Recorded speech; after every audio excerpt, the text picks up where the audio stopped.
ठीक है। तो अपन ने पढ़ लिया था कि हाँ, तो अपन ने ये पढ़ लिया था कि ये जो कलर्स हैं, does colour have a history. तो ये अपने ही कलर है, ये बताया था। ये जो इसमें कलर यूज किया गया है वो इंडिया से, इंडिगो प्लांट की इंडिया में खेती होती है, वहीं से मतलब use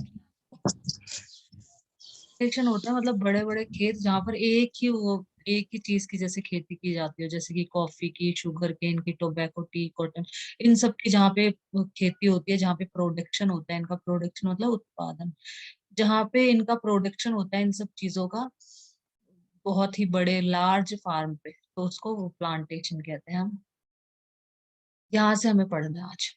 why the demand for Indigo, for Indian Indigo, Indian Indigo की इतनी डिमांड क्यों थी? डिमांड मतलब बहुत सारे लोग, मतलब बहुत लोगों को चाहिए, इंडिगो चाहिए, इंडिगो डिमांड में है, बहुत ज्यादा डिमांड। ठीक है, जैसे कोई पेन बना दिया अच्छा सा, वो बहुत डिमांड में, सब बच्चे ले जा रहे हैं, खरीद के शॉप में खत्म हो जा आते हैं और खत्म हो जाते हैं, बहुत डिमांड में। मतलब लोगों को बहुत ज्यादा अच्छे लग रहे हैं, पसंद आ रहे हैं। तो इंडिगो की इतनी डिमांड क्यों? इंडियन इंडिगो की। The indigo plant grows primarily in the tropics. पहले जो इंडिगो प्लांट्स थे वो कहाँ पे ग्रो करते थे? ट्रॉपिक्स के अंदर। ट्रॉपिक्स हम किनको बोलते हैं? वो जो हॉट एरियाज होते हैं उनको हम बोलते हैं ट्रॉपिक। मतलब जो इसके पास में होते हैं, अपने इक्वेटर के पास वाले एरिया हॉट ही होते हैं। तो फिर भी यहाँ से भी देख लो इसको, यहाँ से भी दिखा देती हूँ।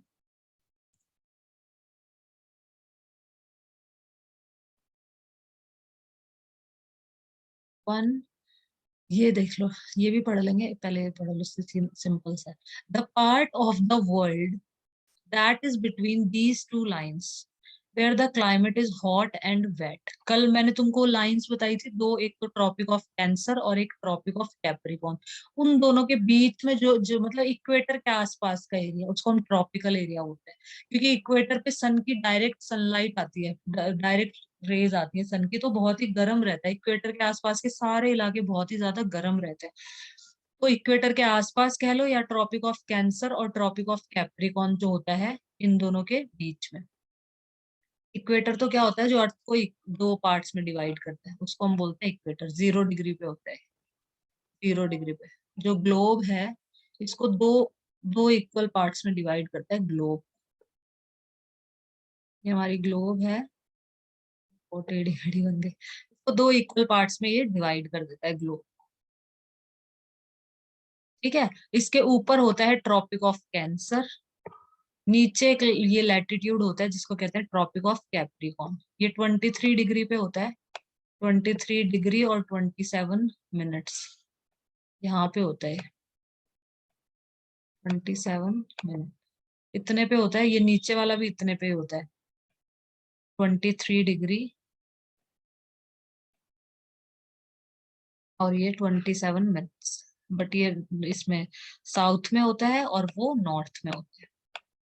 ठीक है, तो जो ये पार्ट्स हैं, इन दोनों के बीच में ये जितनी भी जगह है, ये पूरी जगह ये होती है ट्रॉपिक। ट्रॉपिक मतलब गर्म इलाकों को बोला जाता है। The part of the world that is between these two lines where the climate is hot and wet. इन दो लाइंस के बीच में जितने भी वर्ल्ड के जितने भी पार्ट्स आते हैं, उनको हम ट्रॉपिक कहते हैं, हिंदी में कहते हैं उष्ण कटिबंधीय। इन रेखाओं के बीच का भू प्रदेश जहाँ जलवायु गर्म और नम होती है, हॉट होता है बहुत ज्यादा और वेट होता है यहाँ का एनवायरनमेंट। ठीक है ना, ये भी पढ़ लेते हैं। One of the two lines around the earth that are 23 degree 27 minute north, the tropic of cancer. ये जो लाइन है इसके लिए बोला गया ट्रॉपिक ऑफ कैंसर, और साउथ में जो ट्रॉपिक ऑफ कैप्रिकॉर्न लाइन है, इन दोनों के बीच में of the line around the middle of the earth the equator. मतलब इन दोनों के बीच में जो एरिया है उसको हम क्या बोलते हैं? ट्रॉपिक बोलते हैं। आगे चलते हैं।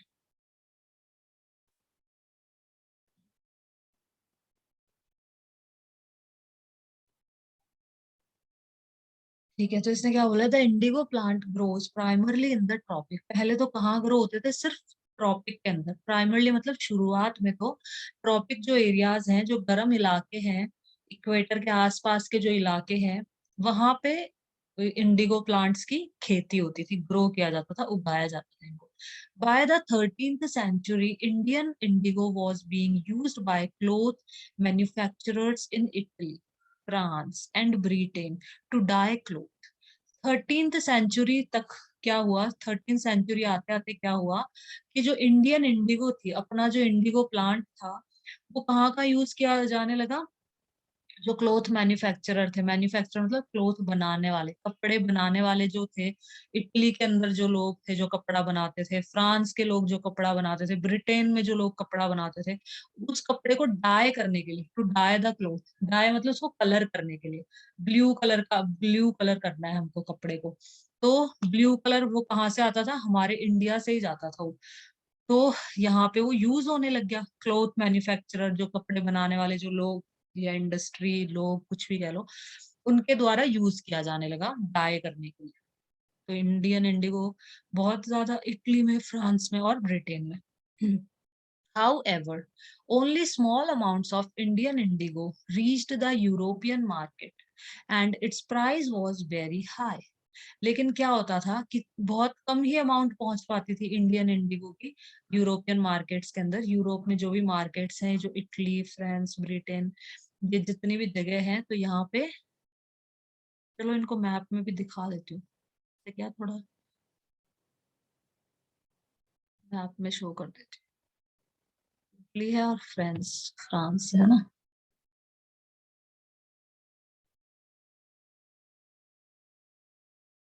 कुछ पार्ट्स तो कवर हैं इसके अंदर, देखो। यूरोप में है ये।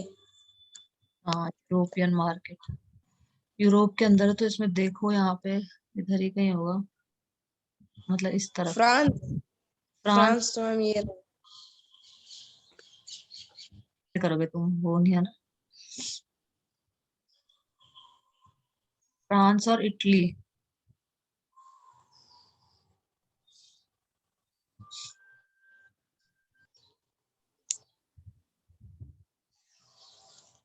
ठीक है, तो अपना फ्रांस तो एक, ये तो रहा अपना फ्रांस, और इटली हमारा ये रहा हमारा फ्रांस, और ये रहा हमारा इटली। तो फ्रांस में और इटली में भेजा जाता था इंडिया से। यहाँ से देखो कहाँ कहाँ जाता था अपनी जो इंडिगो था, फ्रांस, इटली, और मतलब ये लोग यूरोपियन हो गए सारे, और ब्रिटेन था मैंने, यूनाइटेड, ये ब्रिटेन। ये जो येलो है ये है फ्रांस, और इटली हमारा ये रहा, ये है हमारा इटली। तो ठीक है, आगे बढ़ते हैं। तो यहाँ पे भेजा जाता है Indigo. However, only small amounts of Indian indigo reached the European market.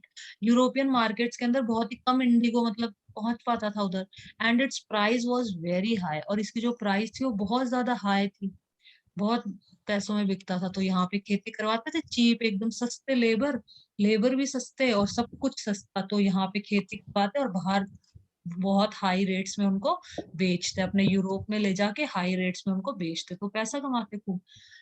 European cloth manufacturers therefore had to depend on another plant called wood to make violet and blue dye.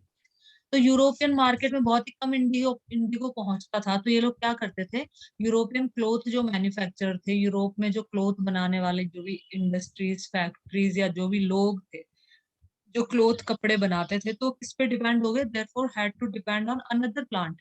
तो जब इंडिगो इतना कम आता था तो दूसरे plant पे depend हो गए कि कहीं और से मिल जाए, तो अनदर प्लांट पे डिपेंड हो गए, जिस प्लांट का नाम था वुड। जैसे इसका इंडिगो नाम है प्लांट का, ऐसे ही एक और प्लांट हुआ करता था वुड, मतलब होता है वुड। तो इससे वॉयलेट और ब्लू डाइज बन जाती हैं इस वाले प्लांट से, तो इस पे डिपेंड होने लग गए लोग। बीइंग अ प्लांट मतलब यहाँ से भी लेते थे, बट यहाँ से कम था, तो ये यहाँ से और ले लेते थे। Being a plant of the temperate zones, wood was more easily available in Europe.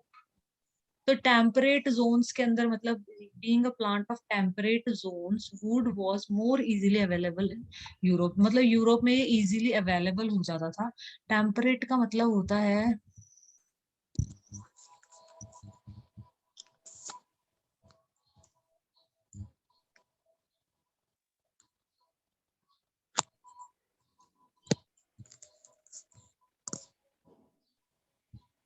Temperate का मतलब हो गया कि नॉट वेरी हॉट और नॉट वेरी कोल्ड, जो बीच का होता है उसको बोलते हैं temperate. Used about a climate not very hot, ऐसा क्लाइमेट जो ज्यादा हॉट भी ना हो और ज्यादा कोल्ड भी ना हो। क्लाइमेट को हिंदी में कहते हैं जलवायु, या हाँ मतलब जो ज्यादा ठंडा भी ना हो मौसम और ज्यादा गर्म भी ना हो। मौसम ना बहुत गर्म ना बहुत ठंडा, मतलब बीच का, उसको हम टेम्परेट बोलते हैं। तो जो ये जो वुड प्लांट था, ये टेम्परेट जोन्स के अंदर ही ये क्या हो जाता था, मतलब ग्रो कर जाता था इजीली। मतलब इसको ज्यादा गर्मी की जरूरत नहीं है, ज्यादा सर्दी की जरूरत नहीं।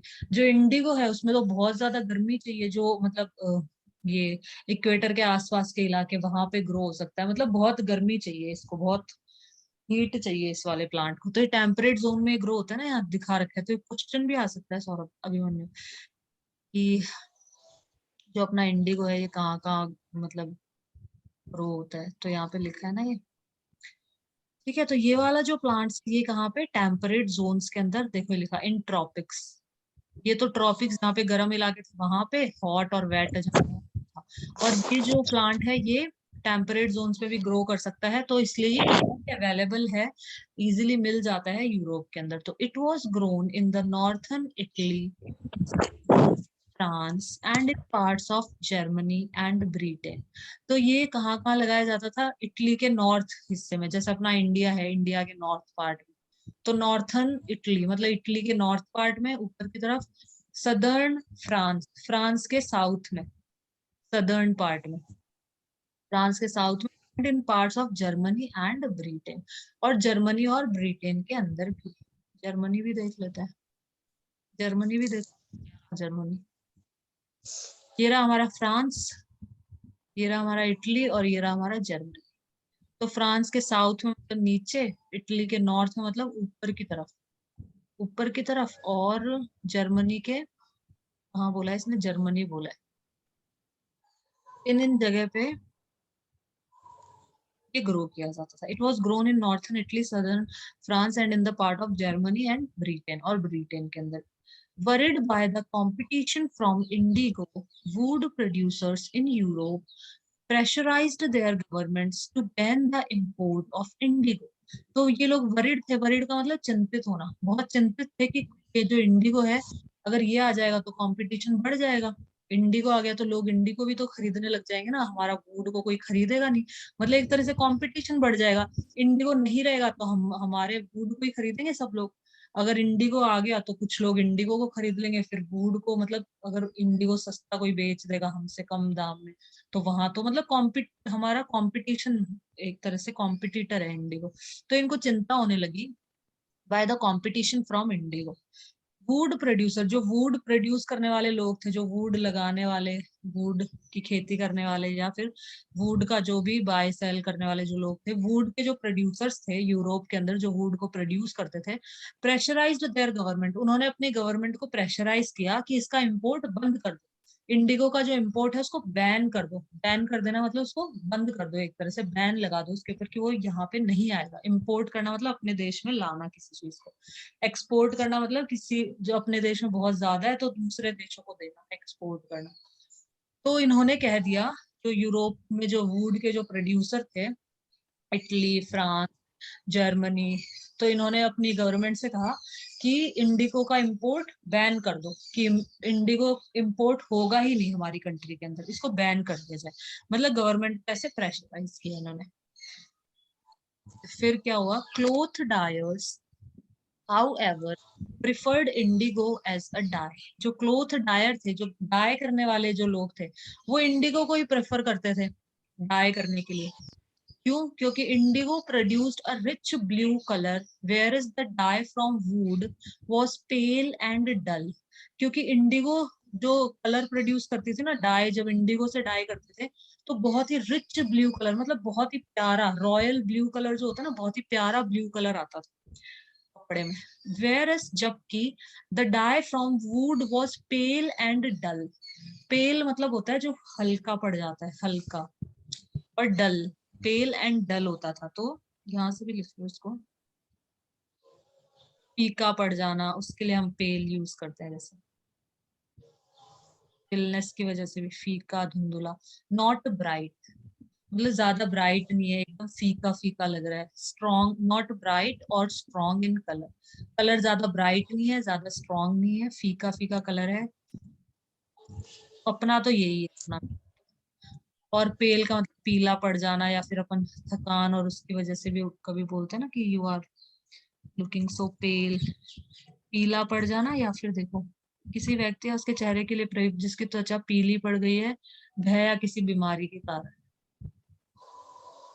Having skin that is light in color, often because of fear or illness, used about a person or his or her face. मतलब स्किन लाइट कलर की हो जाती है ऑफन बिकॉज डर के मारे या बीमारी के मारे अपना चेहरा नहीं एकदम मतलब उतर जाता है, एकदम चेहरा लाइट हो जाता है, तो उसके लिए भी यूज करते हैं। बट हमारा यहाँ पे फीका पड़ जाना, तो फीका और डल पड़ जाता था एकदम। वुड, तो Yes. इसलिए लोग इंडिगो का ही प्रेफर करते थे, जो डाई करने वाले लोग थे वो प्रेफर करते थे Indigo. By the 17th century, अब 17th सेंचुरी आते आते क्या हुआ, European cloth producers persuaded their governments to relax the ban on indigo import. 17th century जब मतलब के आसपास, ये 17th सेंचुरी तक क्या हुआ, यूरोपियन क्लोथ प्रोड्यूसर, जो यूरोपियन क्लोथ प्रोड्यूसर थे, जो भी जर्मनी, फ्रांस, इटली, ये क्लोथ प्रोड्यूसर थे, इसके अंदर परसुएड करना मतलब किसी को मनाना, किसी को राजी कर लेना किसी चीज के लिए। तो ये प्रोड्यूसर्स परसुएड करने लगे अपनी गवर्नमेंट्स को, मनाने लगे गवर्नमेंट को कि रिलैक्स कर दो बैन को, to relax the ban on indigo import. Indigo का इम्पोर्ट पे जो बैन लगा दिया है ना, पहले तो बैन लगवा दिया इन्होंने कि बैन लगाओ इनके ऊपर, और फिर गवर्नमेंट ने बेचारी ने प्रेशर में आके बैन लगा दिया। ठीक है, इतने मतलब बड़े बड़े लोग कह रहे हैं बैन लगाओ तो लगाना पड़ेगा, लगा दिया। उसके बाद इन्होंने बोला कि उस बैन को मतलब रिलैक्स कर दो, मतलब ठीक है आ जाने दो, कोई बात नहीं, बैन को रिलैक्स कर दिया जाए। The French began cultivating indigo in Saint Domingue in the Caribbean island, the Portuguese in Brazil, the English in Jamaica, and the Spanish in Venezuela. Indigo plantations also came up in many parts of North America. तो फिर ये लोग क्या करने लगे, French begin cultivating Indigo इन Saint Domingo इन Caribbean island. Caribbean island के अंदर ये लोग इंडिगो की खेती करने लगे। कौन? फ्रेंच लोग। कैरिबियन आइलैंड देख लेते हैं। The Portuguese in Brazil, Brazil को भी देख लेते हैं। जो पुर्तगीज जो लोग थे, जैसे इंडियन होते हैं ऐसे पुर्तगीज भी होते हैं, स्पेनिश भी होते हैं। तो पुर्तगीज जो उस ये लैंग्वेज बोलते हैं उनको पुर्तगीज बोलते हैं। तो पुर्तगीज ब्राजील के अंदर करने लगे। जो इंग्लिश मैन थे, इंग्लिश मैन मतलब अंग्रेज, जो इंग्लिश थे अंग्रेज थे, वो जमाइका में करने लग गए। और जो स्पेनिश थे वो वेनेजुएला में करने लगे। तो Indigo plantation also came up in many parts of, और नॉर्थ अमेरिका में भी इसकी खेती करने लग गए, क्योंकि इंडिगो बहुत अच्छा था तो ये सब लोग भी इसकी खेती करने लगे। आगे भी हम पढ़ेंगे, एक बार हम ये देख लेते हैं। ये सारे अपने हो गए। ये रहा हमारा जमाइका, ये रहा कैरिबियन सी, और क्या क्या था, ब्राजील, ब्राजील में करने लग गए लोग। और मतलब यहाँ ये लोग खेती करने लग गए इसकी, इंडिगो की। ठीक है, Yes, ma'am. जमाइका हो गया, ब्राजील हो गया, कैरेबियन आइलैंड हो गया, वेनेजुएला हो गया हमारा। वेनेजुएला यहीं पे था ना कहीं, ये रहा वेनेजुएला हो गया, कैरेबियन सी हो गई। मतलब यहाँ पे लोग खेती करने लगे सब। फिर क्या हुआ, उसके आगे बढ़ते हैं। By the end of the 18th century the demand for Indian indigo grew further. फिर 18th सेंचुरी के अंत में क्या हुआ कि इंडियन इंडिगो की डिमांड बढ़ गई। ग्रू फर्दर मतलब ग्रो का ही फॉर्म है, ग्रो, ग्रू, ग्रोन। तो इसकी डिमांड बढ़ गई इंडियन इंडिगो की। Britain began to industrialize and its cotton production expanded dramatically, creating an enormous new demand for cloth dyes. तो जो Britain began to industrialize, and its cotton production expanded dramatically, creating an enormous new demand for cloth dye. तो Britain मतलब एक तरह से industrialise करने लगे और its cotton production expanded, cotton की प्रोडक्शन भी बढ़ा दी इन्होंने, और creating an enormous new demand for cloth dye. तो क्लॉथ डाई की मतलब एक तरह से बहुत ज्यादा डिमांड होगी जब कॉटन का प्रोडक्शन एक्सपेंड कर दिया, बढ़ा दिया, कॉटन का मतलब उत्पादन बढ़ा दिया, कॉटन बढ़ गया तो कॉटन के कपड़े बढ़ेंगे, कपड़े बढ़ेंगे तो उनको डाई करने के लिए भी चाहिए कोई लाल, पीला, हरा, नीला। तो creating an enormous new demand for cloth dye, तो क्लोथ डाई की इनॉर्मस मतलब बहुत ज्यादा डिमांड होगी क्लोथ डाई के लिए भी। फिर क्या हुआ? While the demand for indigo increased, its existing supplies from the West Indies and America collapsed for a variety of reasons. जब इंडिगो की डिमांड इंक्रीज हुई तो इट्स एग्जिस्टिंग सप्लाई फ्रॉम, जो इसकी सप्लाई हो रही थी वेस्ट इंडीज और अमेरिका के द्वारा जो सप्लाई की जा रही थी इसकी डाई की, इंडिगो की, कोलैप्स्ड फॉर ए, कोलैप्स का मतलब हो जाता है एक तरह से बिखर जाना, टूट जाना, या फिर टकरा जाना, कोलैप्स हो जाना। तो it existing supply from the West Indies and America collapsed for a variety of reason, मतलब बहुत सारे रीजंस की वजह से इसकी जो सप्लाई थी वो कोलैप्स हो गई। जहां से भी इसको लिख लो, टूटने के लिए तो यूज। वेस्ट इंडीज कहाँ पे है? हाँ, वेस्ट इंडीज भी अभी देख लेंगे मैप में, पहले ये लिख। कोलैप्स का मतलब टू फॉल डाउन और ब्रेक इनटू पीसेस सडनली, अचानक ढह जाना या टुकड़े टुकड़े हो जाना। जैसे जब अर्थक्वेक आता है तो कोलैप्स वर्ड का यूज किया जाता है बिल्डिंग्स के लिए। A lot of buildings collapsed in the earthquake, earthquake में बहुत सारी बिल्डिंग ढह गई, कोलैप्स हो गई। अपने वाला कौन सा वो बता देती हूँ, पहले सारे पढ़ लेते हैं एक बार। Used about a person to fall down, usually because you are very ill or perhaps become unconscious.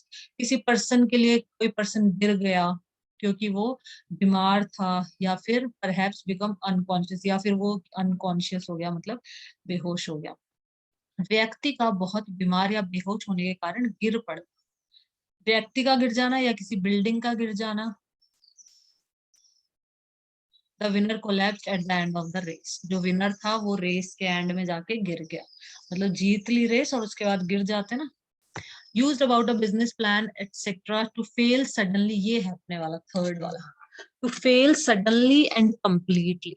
जो वेस्ट इंडीज और अमेरिका से जो आ रही थी ना सप्लाई, वो कोलैप्स्ड हो गई, मतलब फेल हो गई, अचानक से बंद हो गई वहां से सप्लाई आनी, खेती बंद कर दी होगी उन्होंने। used about a business या फिर plan etcetera to fail suddenly और कंप्लीटली, ये है हमारे, इसको लिख लो। व्यापार योजना आदि का एकाएक या पूर्णतः बैठ जाना, असफल हो जाना, पतन होना। The company collapsed leaving hundreds of people out of work. तो अपना तो यही है। द सडन और complete failure of something such as, ये भी लिख सकते हो, अचानक से या पूरी तरीके से फेलियर हो जाना किसी भी बिजनेस का, किसी प्लान का। या फिर सडन फॉल तो अपन पढ़ ही चुके हैं, गिर जाना। तो ये अपना हो गया वेस्ट इंडीज, ये है यहाँ पे, ये नॉर्थ अमेरिका, ये अपना साउथ अमेरिका, ये जो डार्क ब्लू में है ये है वेस्ट इंडीज, डार्क ब्लू वाला वेस्ट इंडीज, और लाइट ब्लू वाला countries sometime included in West Indies, ये कंट्रीज भी वेस्ट इंडीज के अंदर मतलब इंक्लूड कर ली जाती है, इन कंट्रीज को भी लिखा गया है।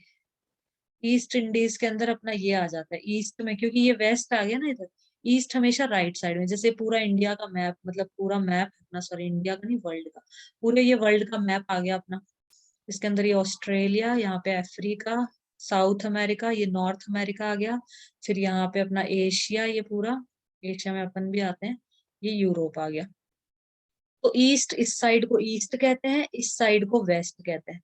तो अपना जो इंडिया है ये तो ईस्ट की तरफ आ रहा है, और ये देखो ईस्ट में और नॉर्थ में आता है अपना इंडिया, ऊपर रहता है, जो इक्वेटर है ना उससे ऊपर रहता है अपना इंडिया। और ये जो वेस्ट इंडीज है ये अपना यहाँ वेस्ट में ही है, ये रहा। ईस्ट इंडीज, ये वाले पार्ट्स ईस्ट इंडीज में आते हैं, इंडीज इंडियन सब कॉन्टिनेंट और म्यांमार इंडिया का दिखा रखा है सर। चलो ठीक है, आगे करते हैं, अब आगे चलते हैं।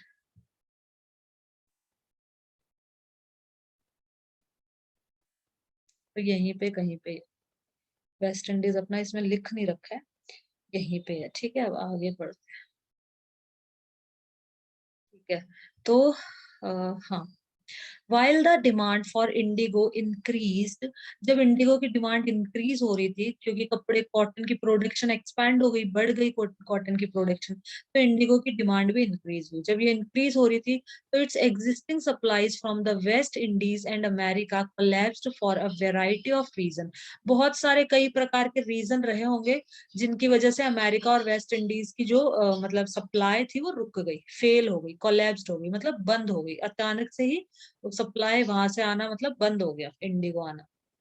Between 1783 and 1789, the production of indigo in the world fell by half. 1783 से 1789 के बीच में इंडिगो की प्रोडक्शन, इंडिगो का उत्पादन इन द वर्ल्ड, संसार के अंदर, फेल बाय हाफ मतलब आधा हो गया।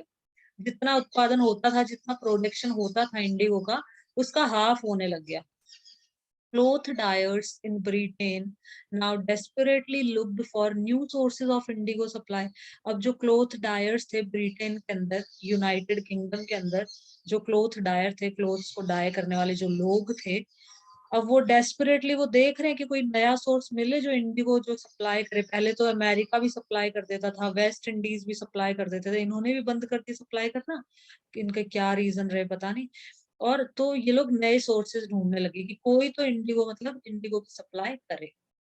तो इन्होंने इंडिया को नया सोर्स देखा कि इंडिया से सप्लाई करवाते हैं, वहां पे चीप लेबर है और वहां से इंडिगो की खेती वहां करवाते हैं। तो from where could this indigo be procured, procure मतलब प्राप्त कर, प्रोक्यूर का मतलब होता है प्राप्त करना, यहाँ से भी लिख लो। तो ये इंडिगो कहाँ से प्रोक्यूर, कहाँ से प्रोक्यूर की जाए। प्रोक्योर मतलब to obtain something especially with difficulty, कुछ प्राप्त करना विशेषतः कठिनाई से। I managed to procure 2 tickets for the match, मतलब मैंने मैनेज कर लिया किसी तरीके से, 2 टिकट मैंने मतलब ले ली है मैच, किसी तरीके से मैंने 2 टिकट्स ले। तो प्रोक्यूर का मतलब टू ऑब्टेन समथिंग, ऑब्टेन मतलब प्राप्त करना, स्पेशली विद डिफिकल्टी कठिनाई से। तो अब ये प्रोक्यूर कहाँ से किया जाए, from where could this indigo be procured, मतलब ये जो इंडिगो है ये कहाँ से ऑब्टेन किया जाए, कहाँ से प्राप्त किया जाए, कहाँ से मिलेगा indigo. Britain turns to India, तो इन्होंने इंडिया की तरफ मुड़ गए कि इंडिया से ही मिलेगा, इंडिया में चलते हैं। फेस्ड विद द राइजिंग, मतलब इंडिया में तो थे ये लोग, faced with the rising demand for Indigo in Europe, तो यूरोप के अंदर बहुत राइजिंग, बहुत ज्यादा डिमांड थी इंडिगो की। तो क्या हुआ, the company in India looked for ways to expand the area under indigo cultivation. तो जो कंपनी थी वो रास्ते ढूंढने लगी कि इंडिगो की जो खेती है, कल्टीवेशन है, इसको कैसे एक्सपैंड करे, कैसे इसका विस्तार करे, कैसे फैलाएं इसको, कैसे बढ़ाएं इसको। एक्सपैंड करना मतलब बढ़ाना उसको, किसी चीज का विस्तार करना। तो इंडिगो की कल्टीवेशन का कैसे विस्तार किया जाए, कैसे एक्सपैंड किया जाए इसको। फिर क्या हुआ, क्या है नीचे, ठीक है पहले ये पढ़ लेते हैं। फ्रॉम द लास्ट डीकेड्स, डीकेड का मतलब होता है 10 years, डीकेड को हम बोलते हैं 10 years। 1 decade में 10 साल होते हैं।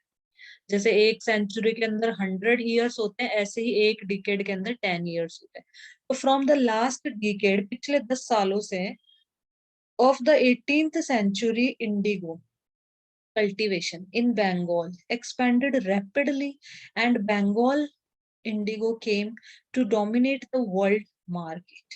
तो लास्ट 10 सालों से क्या हुआ, जो इंडिगो की जो कल्टीवेशन होती थी बंगाल के अंदर, उसको बढ़ा दिया गया, एक्सपेंड कर दिया गया, मतलब उसको बढ़ा दिया गया, विस्तार कर दिया गया उसका, रैपिडली, बहुत ही जल्दी से मतलब बढ़ा दी गई खेती।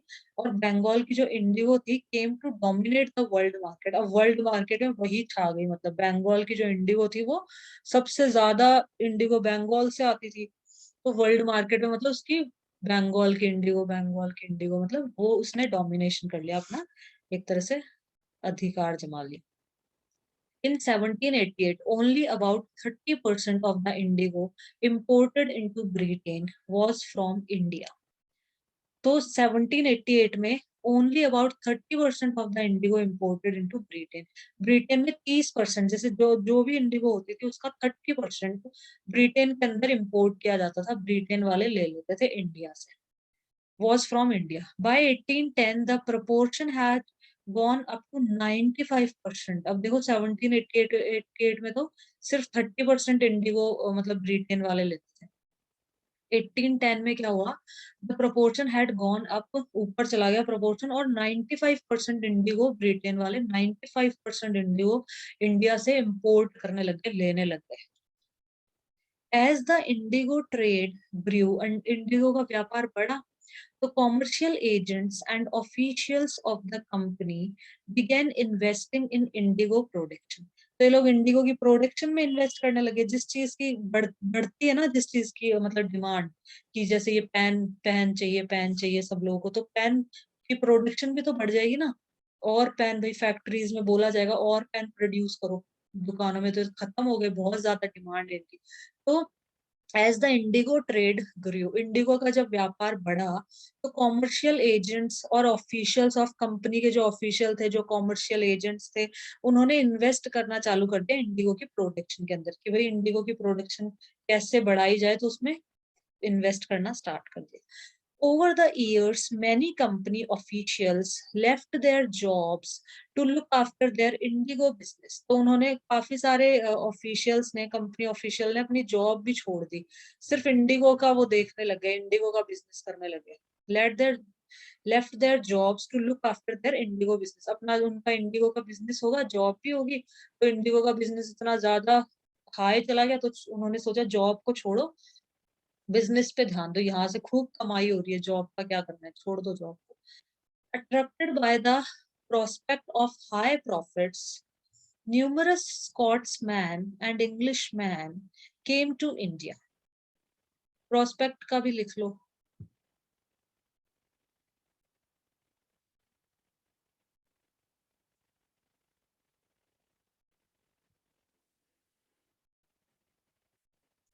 प्रोस्पेक्ट का मतलब the possibility that something will happen, ये पॉसिबिलिटी कि ये चीज होगी, मतलब भाई इसके प्राइसेस और बढ़ेंगे, इंडिगो के प्राइसेस और ऊपर जाएंगे, तो the possibility that something will happen, कुछ घटित होने की संभावना। जैसे अभी ये दोनों लड़ रहे हैं, जो रशिया है और यूक्रेन है, इनकी जो युद्ध हो रहा है इनके बीच में, तो अब क्या पॉसिबिलिटी, क्या संभावना है, क्या प्रोस्पेक्ट है कि मतलब थर्ड वर्ल्ड वॉर भी हो सकता है, ऐसी पॉसिबिलिटी है ना, the possibility that something will happen, कि थर्ड वर्ल्ड वॉर भी हो सकता है, उसकी शेप भी ले सकता है ये वॉर, तो कुछ घटित होने की संभावना या आसार। There is little prospect of better weather before next week. अगले वीक तक कि वेदर बेटर हो जाएगा, इसकी बहुत ही कम संभावना है, कम प्रोस्पेक्ट है, तो ये ही लिख लो सिंपल सा, the possibility that something will happen, Hindi में लिख लो कुछ घटित होने की संभावना या आशा। ये भी एक्सप्लेन कर देती हूँ। A thought about what may or will happen in the future, भविष्य में जो हो सकता है या होने वाला है उसका विचार, संभावना, आशा, किसी चीज के होने की संभावना। The prospect of becoming a father field Jatin with happiness, Jatin को मतलब जब ये संभावना हुई कि वो फादर बनने वाला है, तो वो बहुत ही खुश हुआ।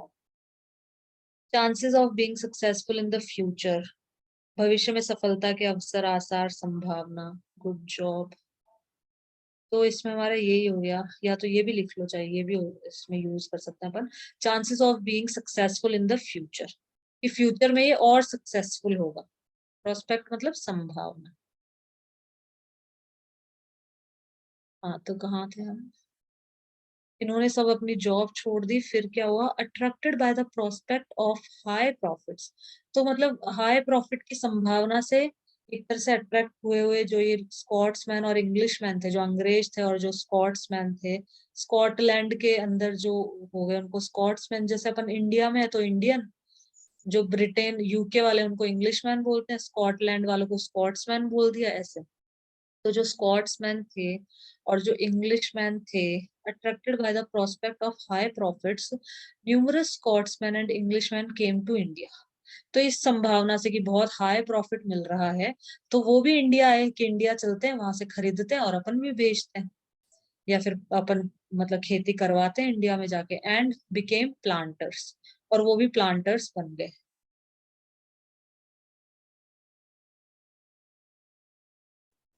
ठीक है, तो इन्होंने क्या किया, इन लोगों, ये इंडिया आए, स्कॉटमैन और जो इंग्लिश मैन थे ये इंडिया आए एंड बिकेम प्लांटर्स, और ये भी प्लांटर्स बन गए, मतलब प्लांट लगाने लग गए अपने, और वहां पर लेबर को काम करने के लिए लगा दिया। Those who had no money to produce indigo could get loans from the company and the banks that were coming up at the time. तो जिनके पास में पैसे नहीं थे इंडिगो प्रोड्यूस करने के लिए, तो वो लोन ले लेते थे, कंपनी से लोन ले लेते थे या बैंक से लोन ले लेते थे, और फिर वहां पे अपने प्लांट बड़े बड़े खरीद के और वहां पे खेती करवाते थे, क्योंकि लेबर तो सस्ता था, चीप लेबर था। ये पढ़ लेते हैं एक बार, figure 7। How was indigo cultivated, the problem with nij cultivate. Figure number 7, the slave revolt, slave मतलब होते हैं दास, रिवोल्ट मतलब होता है विद्रोह कर देना, कोई चीज अच्छी नहीं लग रही तो उसके खिलाफ विद्रोह करना। Slave revolt in Saint Domingue August 1791। तो जो दास थे उन्होंने रिवोल्ट कर दिया, तो बेचारे दासों को क्या करते थे ये लोग, उनसे इतना इतना काम करवाते थे, इतना इतना काम करवाते थे, और उनको खाने पीने के लिए भी ढंग से नहीं देते थे, तो रिवोल्ट तो करेंगे फिर।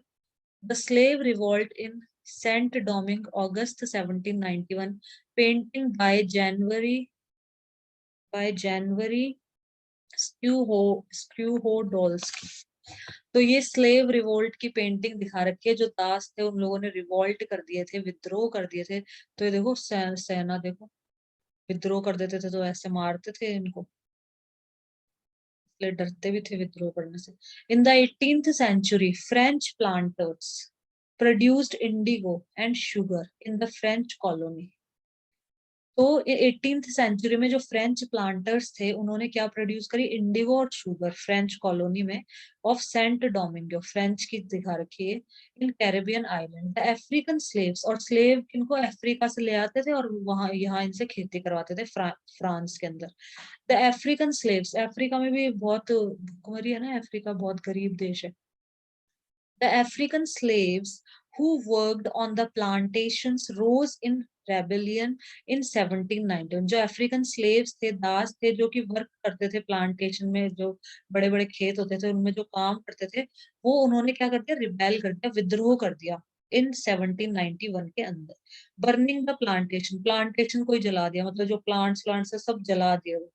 And killing there rich planters, और मतलब जो प्लांटर्स थे उनको मारने लगे, जो भी उनके ऊपर थे उनको मारने लगे। इन 1792 France abolished slavery in French colonies. 1792 में जब ये रिबेल हुआ 91 में और 92 में, फ्रेंच ने क्या कर दिया, स्लेवरी को एबॉलिश कर देना, मतलब उसको हटा देना होता है, यहाँ से भी इसका प्रॉपर लिख लो। स्लेवरी को एबॉलिश कर दिया गया, कि दास पना होगा ही नहीं, दास वास कुछ नहीं होगा, उसको एबॉलिश कर दिया गया, तो नष्ट कर देना, खत्म कर देना, हटा देना उसको। टू एंड अ लॉ और सिस्टम ऑफिशियली, मतलब उसका एंड कर देना, उसको समाप्त कर देना, किसी कानून या प्रथा को आधिकारिक रूप से समाप्त कर देना। टू एंड लॉ और सिस्टम ऑफिशियली, मतलब कानूनन रूप से उसको समाप्त कर दिया गया। When was capital punishment abolished here, यहाँ पे कैपिटल जो पनिशमेंट है वो कब अबॉलिश हुई, कैपिटल पनिशमेंट मतलब मृत्यु, मृत्यु दंड। तो टू एंड लॉ ऑफिशियली, और ये ठीक है। तो the African slaves who worked on plantation, तो वो रिबेल करने लगे, विद्रोह करने लगे, बर्निंग द प्लांटेशंस को बर्न करने लग गए, किलिंग देयर रिच प्लांटर्स, जो प्लांटर्स थे उनको मारने लग गए। इन 1792 में फ्रांस एबॉलिश्ड, फ्रांस ने, फ्रांस जो कंट्री है इसने एबॉलिश कर दिया स्लेवरी को, मतलब बंद कर दिया स्लेवरी, सब कुछ नहीं होगा इन फ्रेंच कॉलोनीज के अंदर। These events led to the collapse of the indigo plantation on the Caribbean island, और इसी वजह से कैरेबियन आइलैंड मतलब फ्रांस में जो इंडिगो का प्लांटेशन था वो गिर गया, मतलब वो बंद हो गया इन इवेंट्स, इन घटनाओं की वजह से। तो ये यहाँ पे बता दिया, इन्होंने विद्रोह कर दिया था, क्योंकि इनको पता है कि इंडिगो इतना महंगा महंगा ये लोग ले जाके बेच रहे, और हमको तो कुछ भी नहीं दे रहे, इनको पता चल गया होगा ये चीज, तो इन्होंने विद्रोह कर दिया। ये और पढ़ लेते, how was indigo cultivated, indigo की खेती कैसे की जाती थी। There were two main system of indigo cultivation, दो मेन सिस्टम थे, निज और रयोटी। तो इनको ध्यान रखना, ये आ सकता है कि कौन से दो मेन सिस्टम है इंडिगो की कल्टीवेशन के, निज और ryoti. With in the system of nij cultivation, nij cultivation में क्या था, the planter produced indigo in lands that he directly controlled. तो प्लांटर क्या करते थे, प्रोड्यूस करते थे इंडिगोज उन जमीनों में जो डायरेक्टली उनके कंट्रोल में होती थी। प्लांटर मतलब लगाने वाले, इंडिगो के पौधे लगाने वाले जो लोग थे। The planter produced indigo in the lands that he directly control, जो डायरेक्टली कंट्रोल करते थे वहां पे लगाना। तो he either bought the land and rented it from other zamindars and produced indigo by directly employing hired labourers. तो इसमें निज का बता रखा है, रॉयल्टी का आगे बताएंगे। तो क्या बोला है, ही आइदर बॉट द लैंड, या तो लैंड खरीद लेते थे, जमीन को खरीद ही लेते थे, या फिर वो रेंट पे ले लेते थे किसी जमींदार से, जिसकी भी जमीन होती थी उससे किराए पे ले लेते थे कि किराए पे दे दो, हम खेती करेंगे इंडिगो की, फिर किराया देते रहेंगे तुमको। And produced indigo by directly employing hired labourers, और इंडिगो प्रोड्यूस करते थे हाय मतलब लेबर्स को हायर करके, लेबर जो जो ये होते हैं, लोग होते हैं काम करने वाले, लेबर जो क्लास होती है उनको हायर कर लेते थे कि तुमको इतना पैसा मिलेगा, और उनसे काम करवाते थे। तो ये तो था निज, निज कल्टीवेशन के अंदर आ गया। निज मतलब खुद की जमीन, या फिर खुद की नहीं है तो रेंट पे ले ली जमीन। निज का मतलब वही होता है, निज का मतलब खुद अपना, निजी। निजी मतलब खुद की जमीन है, या फिर खुद की नहीं है तो किसी जमींदार से उसको रेंट पे ले ली, और लेबरर्स को हायर कर लिया, जो लेबरर होते हैं, जो श्रमिक होते हैं, उनको हायर कर लिया और उनको मतलब काम करवाने लग गए अपने खेतों के अंदर। तो उसको तो निज कल्टीवेशन कहते थे। अब प्रॉब्लम क्या थी निज कल्टीवेशन में, वो पढ़ेंगे हम कल। और ये रायोटी, इसके बारे में भी हम कल ही पढ़ेंगे, रायोटी कल्टीवेशन।